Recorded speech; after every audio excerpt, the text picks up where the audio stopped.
These little creatures, about 3'6" high, with lamp-shaped heads. That's how I described it. I was very, very frightened. What are you doing? On a foul November morning in 1980, Alan Godfrey, a steady-handed police constable whose days were normally filled with lost livestock, late-night noise complaints, and the agreeable monotony of paperwork, was patrolling Burnley Road. He was not expecting cosmic drama. He was expecting cows. Instead, he encountered something that would remap his schedule, his reputation, and the local folklore. At first glance, Alan thought a bus had come to rest in the middle of the road. That is a rational assumption in a world that generally prefers rational assumptions. The object before him refused to cooperate. It was a huge, white, dome-shaped craft, spinning on its axis and hovering about 5 feet above the tarmac. It glowed with an intensity that made the night feel embarrassed. It did not belong to any section of the highway code, or indeed any parking regulations known to man. Alan's instinct as a policeman was to radio in and secure the scene. His radio was dead. His car refused to start. Then a blinding flash erased the world from his immediate memory. When he came to, he was 30 yards down the road and 20 minutes were missing from his morning. His watch had not caught anything useful. The road where the object had hovered looked as though someone had given the surface a gentle whisking. Dead leaves and twigs lay arranged in a perfect spiral, as if nature had briefly taken up a hobby in decorative arts. Alan was the kind of man who made notes and kept a tidy ledger. Missing time, a spiral on the road, and a powerless radio do not fit comfortably in neat logbooks. I realised that this was a metallic, man-made craft. It was a nuts and bolts thing. It wasn't an hallucination, it was real. This object was 20 foot wide. It's 14 feet high. It's diamond shaped. The bottom half of it was rotating, the top half was stationary. It had a bank of dark windows, or could have been panelling. I got out the car, picked a brick up, and thrown it at it, and I probably found out whether the windows or not. But before we get started, subscribe now and hit the bell so you won't miss our deep dive into Alan Godfrey's encounter, with eyewitness testimony, archival material, and expert analysis coming up. Get ready to step into the mystery. And remember, if an ET offers you a tour, ask if they accept frequent flyer miles.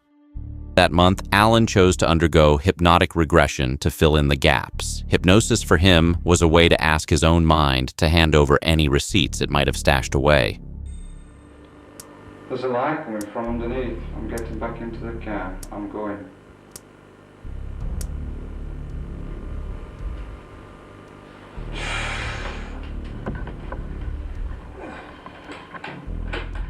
This unique video footage is of Police Constable Alan Godfrey in a state of hypnotic trance.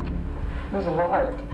Shining a light. Doctors are attempting to recover 40 minutes from Alan's consciousness, lost on a cold night in November 1980.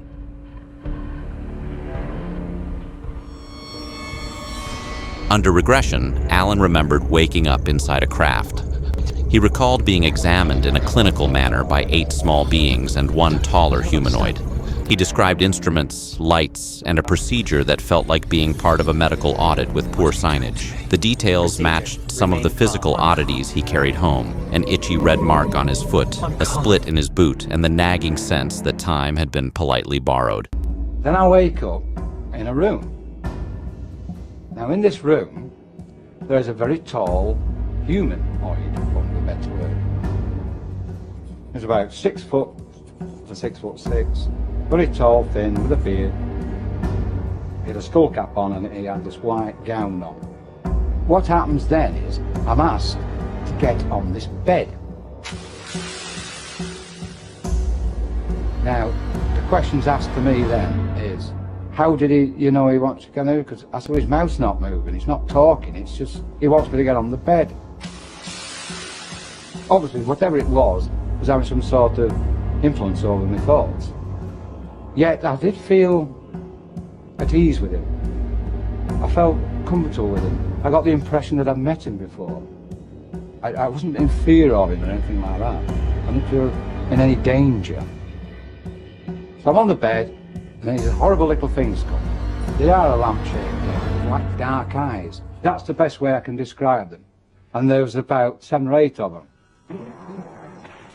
The town that hosted these events was not untouched by another mystery that year. Earlier, a miner named Zygmunt Adamski had gone missing after leaving home to buy groceries. 5 days later, his body was found 20 meters from his house, lying on a pile of coal. He wore a suit with no shirt. His hair had been roughly cropped, his watch and wallet were absent, and his clothes were improperly fastened. There were strange burn marks on his head, neck, and shoulders. An unidentifiable ointment smeared on the burns baffled scientists. Although Zygmunt had been missing for 5 days, his beard suggested he had been absent only a day.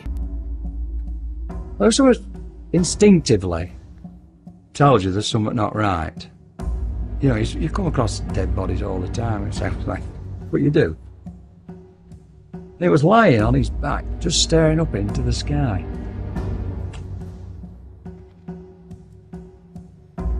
There are no signs of footprints around the body. And he looks as though he's been hastily dressed by someone else. Where's his shirt gone? Stranger still, burn marks are found on the body's head and neck. It looked like somebody'd stuck electrodes on him. Some of the burns seem to have been treated. A sample of the green ointment covering the burns is sent away for forensic analysis. Alan and Malcolm are stunned by the results. Weatherby Forensic Science Laboratory said it was no substance known to man. Alan had been among the first officers on the scene when Zygmunt's body was discovered. The coincidence of two bizarre events in the same area within months of each other invited tidy, dramatic explanations and messy, stubborn doubts in equal measure. People are fond of neat narratives. If unusual things occur near each other, someone will stitch them into a single tapestry, whether the threads belong together or not. For Todd Moran, the pattern was irresistible. Word spread quickly. A bus driver claimed he had seen something in the aftermath. Nearby officers reported a still blue light. Witnesses from neighboring towns described the same craft. The witness was school caretaker Leonard Smith. When I came round the corner to check the grounds, I looked up in the sky and this UFO was up in the sky, approximately over where I later learnt the area where Alan Godfrey had his experience. I didn't know at the time.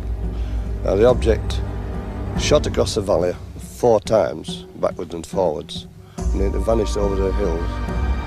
The story crawled into national news, into late-night conversations, and into the dark corners of public suspicion. Todd Moran acquired a new nickname. UFO Alley sounded like an eccentric tourist trap. It sounded like a place that might hand out fridge magnets shaped like spirals. Alan's life, which had once been a steady sequence of predictable routines, now included interviews, documentaries, and the kind of attention that introduces you to the unhelpful cousin of curiosity called ridicule. Ridicule arrived precisely on schedule. People are efficient with their judgments. Colleagues whispered, the press speculated, and the machinery of officialdom hummed with polite concern. There were whispers about Alan being pressured to retire early, about transfers to distant stations, and about attempts to have him sectioned. Men in black entered the gossip as if they were props in a Gothic farce. Whether these elements were bureaucratic clumsiness, genuine concern for mental health, or deliberate attempts to quiet a troublesome narrative, they compounded the stress on a man whose primary competence had been to keep order on local streets. Despite the pressure, Alan remained insistent that he had seen something real.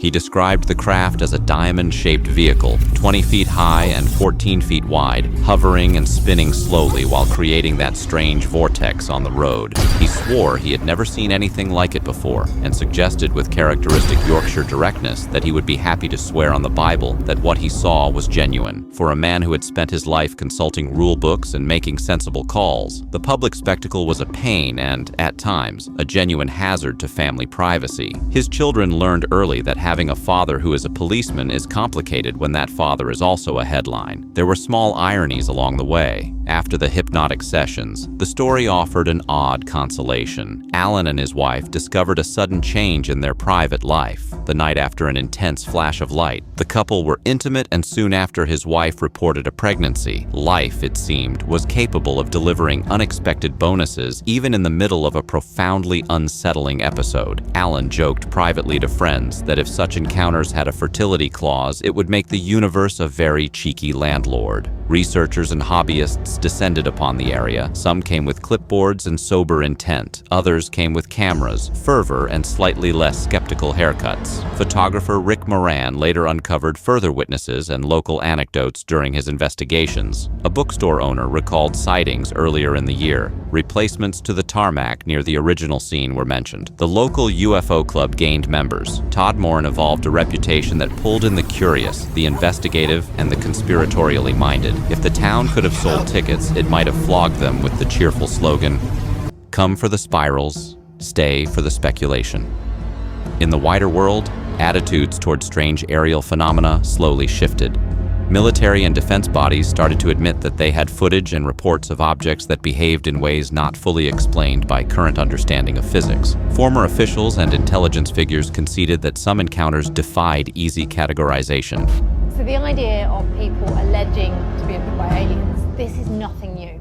No, these reports go back decades, and I think it's one thing to say that you have seen a UFO because we know statistically that most UFO sightings are misidentifications. These acknowledgments did not convert everyone, but they offered validation to those who had long felt dismissed. For Alan, such admissions were not proof of any particular theory. They were confirmation that the universe still contained corners where the light behaved oddly. Alan's story is not purely one of cosmic oddity. It is also a tale of human reaction. He experienced the absurdity of becoming a reluctant public figure. He faced skepticism, supportive colleagues, and the strange loneliness of someone who had a memory others could not share. He retained a dry sense of humor through it all. He could still laugh at the idea of a parking ticket from a craft that did not accept coin. He retained the instincts of a policeman. Record the facts, protect the scene, and always keep a pen handy. The accounts connected to Alan's experience raised questions that have never been fully answered. What was the origin of the unknown ointment on Zygmunt's burns? Where had Zygmunt been during those missing days? Who or what had left the spiral in the road? These questions do not fit neatly onto evidence forms. They live in reports, in late-night conversations, and in the lives of people whose ordinary routines were interrupted by the extraordinary. Todd Moran today carries its lore like a curious badge. Some visitors treat it as a quirky stop on a countryside itinerary. Others come with urgent seriousness in their eyes. The locals have learned to live with both. For Alan, time has softened some of the public glare and left a residue of quiet conviction. He remained adamant that he had witnessed something out of the ordinary and that the experience was not a trick of the mind. He has kept his privacy at times and spoken publicly at others, always with the measured tone of someone who once took notes on accidents and domestic disturbances, and who now had to account for a night that did not belong on any standard incident form. If Todd Moran can be said to have a moral, it might be this: the universe is larger than any single ledger. Strange things happen in ordinary places. People respond with curiosity, with derision, with compassion, and with the insistence that some experiences deserve more than a shrug. Alan's life was transformed by a night that began with a job to do and ended with a mystery that refused to be filed away. If you would like to hear more about these strange happenings, to dive into the details, and to enjoy the occasional wry observation about life with a headline, then subscribe to the channel. Hit the subscribe button like you were checking your front door at night and want the comfort of an extra light on the porch. It is free, it helps curious folk find each other, and it entitles you to more tales where public servants meet things that do not belong in rule books. Join the audience, share a laugh, and keep a keen eye on the sky.